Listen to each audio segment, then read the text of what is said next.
आज मैं आपको ब्लॉगर की फ्री अर्निंग स्क्रिप्ट के बारे में बताने वाला हूं, जिसे आप वर्डप्रेस में भी यूज कर सकते हैं। अगर आपके पास गूगल एडसेंस या किसी भी और नेटवर्क का अप्रूवल है तो उसके थ्रू भी आप पैसा बहुत अच्छे तरीके से कमा सकते हो। सबसे पहले मैं आपको इसका डेमो दिखा देता हूँ। यहाँ पर आप देखोगे मेरे गूगल एडसेंस की एड्स आ रही है। अब एक बार मैं पेज को यहाँ से रिफ्रेश करूंगा और यहाँ पर एक बार चलेगा। आप देखेंगे ये बार चलना स्टार्ट हो गया। अब इतनी देर विजिटर मेरे इस पेज में विजिट करेगा और चांसेस बढ़ जाएंगे कि वो गूगल एडसेंस की एड्स पे क्लिक करेगा। उसके बाद यहाँ पे आ रहा है click here to get link. इसके ऊपर जैसे ही मैंने क्लिक करा तो यहाँ पे भी एक टाइमर चल रहा है। अब आप इससे पैसा कैसे कमाएंगे? सबसे पहले अगर आप कोई गिव अवे कर रहे हैं, कोई डाउनलोड लिंक दे रहे हैं या किसी और पेज में विजिट कराना चाहते हैं और चाहते हैं कि आपका कस्टमर आपकी वेबसाइट में ज़्यादा से ज़्यादा देर तक रुका रहे, तो फ्रेंड्स इस स्क्रिप्ट का यूज़ कर सकते हैं। जब आप इस स्क्रिप्ट को डाउनलोड करेंगे तो वो जिप फॉर्मेट में डाउनलोड होगी। इसे एक्सट्रैक्ट करेंगे तो ये XML फाइल में स्क्रिप्ट है, तो इसके लिए आप Notepad++ या फिर किसी और XML एडिटर का यूज कर सकते हैं। अब आपने अपने उस ब्लॉगर को सिलेक्ट करना है जिसके अंदर गूगल एडसेंस का अप्रूवल है या फिर किसी भी एड नेटवर्क का अप्रूवल है। उसके अंदर आपने एक सब डोमेन क्रिएट करना है। आप ब्लॉगर के पैनल को ओपन करेंगे, यहाँ से इस एरो पे क्लिक करेंगे और सबसे नीचे लिखा है न्यू ब्लॉग, इसके ऊपर आपने क्लिक करना है। अब आप यहाँ पे कोई भी टाइटल दे सकते हैं। मैंने लिखा अर्निंग स्क्रिप्ट 23, ये अभी अवेलेबल है, इससे कोई फर्क नहीं पड़ता, ये नाम अभी चेंज हो जाएगा। और उसके बाद सेव के ऊपर आपने क्लिक करना है और उसके बाद सेटिंग्स के ऊपर आपने क्लिक करना है। सेटिंग्स में क्लिक करने के बाद पेज को थोड़ा सा नीचे करेंगे, यहाँ पे आपको कस्टम डोमेन की एक ऑप्शन मिल रही है। अब यहाँ पे आपने कस्टम डोमेन ऐड करना है ब्लॉगर के अंदर। सबसे पहले आप ये डिसाइड करें कि क्या डोमेन आप लिखना चाहते हैं। मैंने लिख दिया अर्निंग स्क्रिप्ट और उसके आगे मैंने लिख दिया अपनी वेबसाइट का नाम। इस चीज का ध्यान जरूर रखना, सबसे पहले आपका सब डोमेन आ रहा है जो नाम आप रखना चाहते हो, उसके बाद डॉट लगाना है और आपकी वेबसाइट का नाम और सेव के ऊपर आपने क्लिक करना है। और उसके बाद नीचे ऑप्शन मिलेगी रीडायरेक्ट डोमेन की, इसको आपने बिल्कुल भी ऑन नहीं करना है। HTTPS को आप यहाँ से एनेबल कर देंगे। अब जहां से भी आपने अपनी वेबसाइट के लिए डोमेन परचेज करा है उसको आप ओपन करेंगे और उसके अंदर DNS की सेटिंग होगी, उसके अंदर आप जाएंगे। यहाँ पर आप देखेंगे मैं DNS के अंदर जा चुका हूँ और यहाँ पे एक ऑप्शन मिल रही है ऐड रिकॉर्ड। ऐड रिकॉर्ड में टाइप में आपने यहाँ से सी नेम को सिलेक्ट करना है और यहाँ पे आपने सब डोमेन ऐड करना है। मैंने सब डोमेन दिया था अर्निंग स्क्रिप्ट। उसके बाद पेज को यहाँ से आपने नीचे करना है। नीचे करने के बाद आपके कंटेंट सेक्शन में ये लिखा होगा, इसको आप यहाँ से कॉपी करेंगे और पेस्ट कर देंगे। TTL को आप बिल्कुल वैसे ही करेंगे जैसा आपका यहाँ पे मेंशन है। WW में मेरा TTL ऑटो है तो मैं इसको ऑटो ही रहने दूंगा यहाँ पे। अगर आपका 1 आ रहा है, हाफ एन आ रहा है तो आप वही यहाँ पे मेंशन करेंगे। प्रॉक्सी स्टेटस यहाँ से ऑफ कर देना है सब डोमेन के लिए, ये DNS ओनली रहना चाहिए। अगर आपके केस में ये नहीं आ रहा तो आप इसको इग्नोर कर दे। उसके बाद सेव के ऊपर आपने क्लिक करना है और एक बार यहाँ से पेज को रिफ्रेश जरूर करें। आपको सीने में एक वार्निंग देगा, उस वार्निंग को आपने इग्नोर कर देना है। यहाँ पर आप देखेंगे मेरे पास एक वार्निंग आ रही है, साइन आ रहा है, इसको हमने इग्नोर करना है और वापस आप अपने ब्लॉगर में जाएंगे और यहाँ से व्यू ब्लॉग के ऊपर आपने क्लिक करना है। आप देखेंगे अभी ये शो नहीं कर रहा। 24 घंटे के अंदर आपकी वेबसाइट लाइव हो जाएगी। कहने के लिए 24 घंटे होते हैं, कहीं की बार तो 10-15 मिनट में ही लाइव हो जाती है। इस तरीके से आपने सब डोमेन को क्रिएट करना है। अब यहाँ से काम स्टार्ट होता है एडिटिंग का। ध्यान से करना फ्रेंड्स, अगर इसमें कोई भी गड़बड़ होगी तो आपको बहुत प्रॉब्लम फेस करनी पड़ेगी। अब सबसे पहले हम बैकएंड को देखेंगे। ये वाला सेक्शन आपके पास रहेगा। अगर आप इस पेज को एडिट करना चाहते हैं तो कर सकते हैं, इसको एज इट इज आप ऐसे ही रहने दें क्योंकि ये पेज सिर्फ आपके पास रहेगा, तो यहाँ से आपको कुछ भी करने की जरूरत नहीं है। बस आपको एक चीज का और ध्यान रखना है, जब आप ये स्क्रिप्ट इंस्टॉल करोगे उससे पहले पोस्ट में जाना है और यहाँ पे पोस्ट आपने जरूर ऐड करनी है। अगर आप पोस्ट ऐड नहीं करोगे तो ये स्क्रिप्ट बिल्कुल भी काम नहीं करेगी। अब चाहे तो पोस्ट वो आप खुद लिख सकते हैं या फिर कहीं से भी कॉपी पेस्ट कर सकते हैं। मैंने डेमो के लिए 5 पोस्ट यहाँ पे ऐड करी है। ये मैं आपको पुरानी वाली स्क्रिप्ट दिखा रहा हूँ जिसका मैंने आपको डेमो दिखाया था। अब यहाँ से इस पूरी स्क्रिप्ट को आपने कॉपी करना है, अपने ब्लॉगर के थीम सेक्शन में जाना है और यहाँ से आपने एडिट HTML के ऊपर क्लिक करना है। एडिट HTML में जितना भी कोड है Ctrl+A करके आपने उसे डिलीट करना है और जो स्क्रिप्ट का कोड है यहाँ पे आप पेस्ट कर देंगे और इस सेव के बटन के ऊपर आपने क्लिक करना है और उसके बाद व्यू ब्लॉग के ऊपर आप क्लिक करोगे तो इस तरह का आपके पास डैशबोर्ड आ जाएगा। अब आप जिस फाइल को भी डाउनलोड कराना चाहते हैं, फिर जिस वेबसाइट पे आप विजिट कराना चाहते हैं, उसके लिंक को आपने कॉपी करना है। मैं इस वेबसाइट पे विजिट कराना चाहता हूँ तो मैं यहाँ पे अपनी वेबसाइट के लिंक को कॉपी करके पेस्ट करूंगा।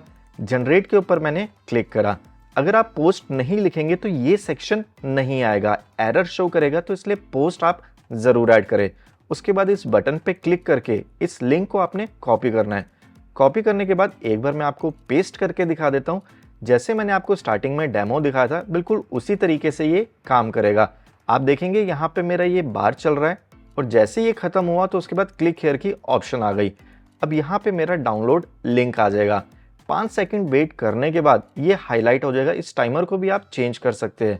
गो टू लिंक के ऊपर मैंने क्लिक करा तो ये रीडायरेक्ट करेगा उसी के ऊपर जो लिंक मैंने ऐड करा था। पर एक चीज़ का आप ध्यान ज़रूर रखें, जब आप ये लिंक जनरेट कर रहे हैं तो कम से कम 15-20 मिनट तक उसे किसी के साथ भी शेयर ना करें, क्योंकि 15-20 मिनट लगते हैं गूगल एडसेंस की एड्स को आने में। अगर आप पहले से ही किसी को शेयर कर देंगे तो आपकी जो अर्निंग है वो बिल्कुल भी नहीं होगी। अब मैं आपको ये बताता हूँ कि इसके अंदर आपने गूगल एडसेंस की एड्स कैसे लगानी है, प्लस आप इसके टाइमर को कैसे चेंज कर सकते हैं। उसके लिए आपने ब्लॉगर के डैशबोर्ड में जाना है, लेआउट में जाना है। यहाँ पर लिखा है ads home top left right. ये वाला जो सेक्शन है वो आपके फ्रंट पेज के लिए, मतलब जो आपको दिखाई देगा जहां से आप इसे जनरेट कर रहे हैं, इस लिंक को जनरेट कर रहे हैं।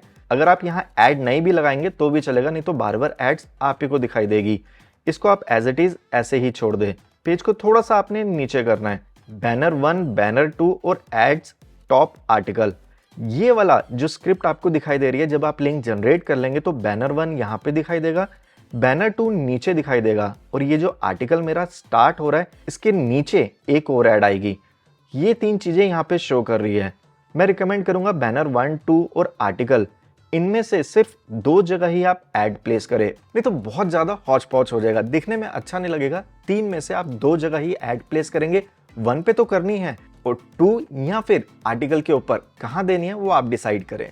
कोड ऐड करने के लिए आपने इस पेंसिल के साइन पे क्लिक करना है और यहाँ पर आपको कोड ऐड करना है। ऑलरेडी मैं गूगल से जनरेट कर चुका हूँ गूगल एड्स में जाके, तो आप इसे प्लेस करने के बाद सेव के ऊपर क्लिक करेंगे। ठीक ऐसे ही अगर आप बैनर 2 में देना चाहते हैं तो ठीक है, नहीं तो आप आर्टिकल में भी ऐड कर सकते हैं। उसके लिए ऐड अ गैजेट के ऊपर आपने क्लिक करना है। यहाँ से HTML जावास्क्रिप्ट को आप क्लिक करेंगे और नीचे आपने अपने गूगल एडसेंस के कोड को पेस्ट कर देना है और सेव के ऊपर आप क्लिक करेंगे, जो मैं अभी नहीं कर रहा। अब यहाँ से पेज को थोड़ा सा नीचे करेंगे। अब यहाँ पे आपको ऑप्शन आ रही है एड्स लेफ्ट, सेंटर और राइट। आप लेफ्ट और राइट में तो एडसेंस के कोड को जरूर पेस्ट करें, सेंटर में आप मिस कर सकते हैं। वो मैं बताता हूँ कहाँ पे आएगी। जैसे आप क्लिक हियर पे क्लिक करेंगे, यहाँ पर आप देख रहे हैं इसके लेफ्ट और राइट में एड्स आएंगी, जो आप कोड यहाँ पे लेफ्ट में डालेंगे और राइट में डालेंगे। अगर आप सेंटर में भी डालेंगे तो फ्रेंड्स यहाँ बीच में शो करेगी गेट योर लिंक के ऊपर, जो थोड़ी सी हौच पौच जैसी लगेगी, तो इसलिए लेफ्ट और राइट को ही यूज करें।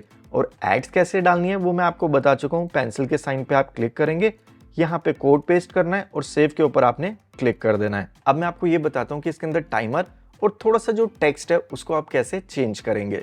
आप चाहे तो थीम में भी जा सकते हैं और यहाँ से आप एडिट HTML के ऊपर क्लिक करेंगे, नहीं तो जो आपका एडिटर है उसके अंदर ये सारी एडिटिंग कर सकते हैं, जहाँ से आप लास्ट में इसको कॉपी करेंगे और अपने टेम्पलेट के अंदर पेस्ट कर देंगे। अगर आप अपनी यहाँ साइट का नेम देना चाहते हैं तो यहाँ से आप इसे कॉपी करेंगे और यहाँ पे जाके आप Ctrl F प्रेस करके इसे पेस्ट कर देंगे। तो यहाँ से आप कोई भी नाम दे सकते हैं। इस लाइन को भी चेंज कर सकते हैं, यहाँ पे जो कंटेंट लिखा है इसको भी चेंज कर सकते हैं, नीचे फुटर को भी आप चेंज कर सकते हैं, और जो विजिटर को दिखाई देगा उस लाइन को भी अगर आप चेंज करना चाहे तो कर सकते हैं। उसके बाद जो फुटर लाइन है वो भी ठीक इसी तरीके से चेंज कर सकते हैं। आप किसी भी टेक्स्ट को कॉपी करेंगे, Ctrl F प्रेस करके V करेंगे तो आप देखेंगे वो यहाँ पे शो करने लग जाएगी। और ठीक इसी तरीके से एडिट HTML में जाके भी Ctrl F प्रेस करके V करेंगे, आप देखेंगे यहाँ पे कॉपीराइट आ गया, और जैसे ही मैं एंटर प्रेस करूंगा नीचे मुझे वो डिटेल्स दिखने लग गई। एक मैं आपको करके दिखा देता हूँ। यहाँ पे मैंने 20 कर दिया, 23 को रिमूव कर दिया, सेव के ऊपर मैंने क्लिक करा। आप देखेंगे अपडेट सक्सेसफुल आ गया। यहाँ से मैं पेज को रिफ्रेश करूंगा। रिफ्रेश करने के बाद आप देखेंगे यहाँ 20 आ चुका है। ठीक इसी तरीके से किसी भी टेक्स्ट को आपने चेंज करना है, उसे कॉपी करें। आप ब्लॉगर में जाके भी कर सकते हैं, नहीं तो XML एडिटर में जाके भी कर सकते हैं। यहाँ से नेम हेयर को मैं रिमूव कर रहा हूँ, सेव के ऊपर मैंने क्लिक कर दिया और उसके बाद मैं यहाँ से इसको रिफ्रेश करूँगा। तो आप देखेंगे जैसे जैसे मैं एडिट कर रहा हूँ वैसे ये शो कर रहा है। अब मेन बारी आती है टाइमर की कि आप टाइमर कितनी देर का कहाँ और कैसे लगाएंगे। यही सेम चीज ब्लॉगर के एडिट HTML में भी जाके कर सकते हैं, या फिर जो भी आप एडिटर यूज कर रहे हैं। सर्च में आपने लिखना है काउंटडाउन। जैसे ही सर्च में मैंने काउंटडाउन लिखा तो यहाँ पे मेरा टाइमर शो कर रहा है। अब इस टाइमर को आप 15, 20, 25 सेकंड भी कर सकते हैं, पर एक चीज का ध्यान रखें, यहाँ पे तो ऊपर मैंने 15 कर दिया है, पर ये टाइमर नीचे भी आ रहा है। नीचे आप देखेंगे यहाँ पे 16 है। जितनी देर में आपका व्यूअर क्लिक हियर पे क्लिक करेगा तो पेज नीचे आने में 1 सेकंड लग जाएगा। तो उस 1 सेकंड को बचाने के लिए मैंने नीचे 16 कर दिया। टाइमर 16 से ही स्टार्ट होगा, पर पेज नीचे आने तक विजिबल सिर्फ 15 से होगा। तो इस तरह की अगर आपने स्मार्टनेस दिखानी है तो दिखा सकते हैं, नहीं तो टाइमर आप ऊपर और नीचे दोनों जगह सेम भी दे सकते हैं। अब आप ध्यान से सुने, सबसे पहले आपको स्क्रिप्ट एडिट करनी है, टाइमर चेंज करना है, गूगल एडसेंस के कोड को प्लेस करना है, और जब आप लिंक जनरेट करेंगे तो 15-20 मिनट तक आप इंतजार करें, जब तक आपकी गूगल एडसेंस की एड्स आपके उस पेज में शो नहीं करती। आपको अपनी ब्लॉग पोस्ट लिखनी है, 5, 10, 15 जितनी भी लिखेंगे, ऑटोमेटिक ये रीडायरेक्ट करता रहेगा। अगर आप एक पोस्ट लिखेंगे तो आपकी हमेशा एक ही पोस्ट टाइमर के अंदर दिखाई देगी। मल्टीपल पोस्ट अगर आप ऐड करेंगे तो हर पोस्ट में आपके ट्रैफिक जाएगा। सब डोमेन क्रिएट करने के बाद आपको कुछ टाइम तक इंतजार करना पड़ेगा। आप एंड्रॉइड APK वेबसाइट बना रहे हैं, मूवी वेबसाइट बना रहे हैं, डाउनलोड लिंक दे रहे हैं, या फिर आप किसी भी तरह का गिव अवे कर रहे हैं, तो उन सब के लिए ये स्क्रिप्ट काम आएगी। अब आप इसको वर्डप्रेस में कैसे यूज करेंगे मैं आपको वो भी बता देता हूँ। आप इस स्क्रिप्ट में जाके जो भी लिंक जनरेट कर रहे हैं उस लिंक को आपने यहाँ से कॉपी करना है। कॉपी करने के बाद आप अपनी वर्डप्रेस की पोस्ट में जा रहे हैं, जो भी आप टाइटल दे रहे हैं, नीचे कंटेंट लिख रहे हैं, कुछ भी कर रहे हैं, उसके बाद आपने यहाँ से एक डाउनलोड लिंक देना है। आप बटन भी ले सकते हैं, कहीं से डाउनलोड कर सकते हैं, या फिर एक लिंक जनरेट कर सकते हैं। मैंने सिर्फ डाउनलोड लिखा, सिलेक्ट करा, लिंक पे गया और उस पूरे लिंक को मैंने यहाँ पे पेस्ट कर दिया। पेस्ट करने के बाद यहाँ पे open in a new tab के ऊपर जरूर क्लिक करें और सेव के ऊपर क्लिक कर दे। यहाँ से मैं आपको एक बार प्रीव्यू दिखा देता हूँ कि ये किस तरह का दिखाई दे रहा है। जितने में ये पेज ओपन हो रहा है मैं आपको ये बता देता हूँ आप इस स्क्रिप्ट को कहाँ से डाउनलोड करेंगे। अपनी वेबसाइट का मैं लिंक दूंगा, ये पेज नहीं होगा, ऑब्वियसली कोई दूसरा पेज होगा, दूसरी पोस्ट होगी, उस पर जब आप क्लिक करेंगे तो इसी तरीके से वो दिखाई देगा। डाउनलोड लिंक होगा और यहाँ पे बटन लगा होगा जिसके ऊपर आप क्लिक करेंगे, टाइमर चलेगा और उसके बाद ऑटोमेटिक डाउनलोड हो जाएगा, जैसे ये वाला है। अब आप देखेंगे जैसे मैं डाउनलोड के ऊपर क्लिक करूंगा तो ये रीडायरेक्ट करेगा उस पेज में। इस तरीके से आपको ब्लॉगर की फ्री स्क्रिप्ट मिलेगी। ब्लॉगर के अंदर आपका अकाउंट होना जरूरी है जिसके अंदर गूगल एडसेंस का अप्रूवल होगा, और उसके बाद आप इसे वर्डप्रेस में या सब डोमेन क्रिएट करके भी बहुत अच्छा खासा पैसा कमा सकते हैं।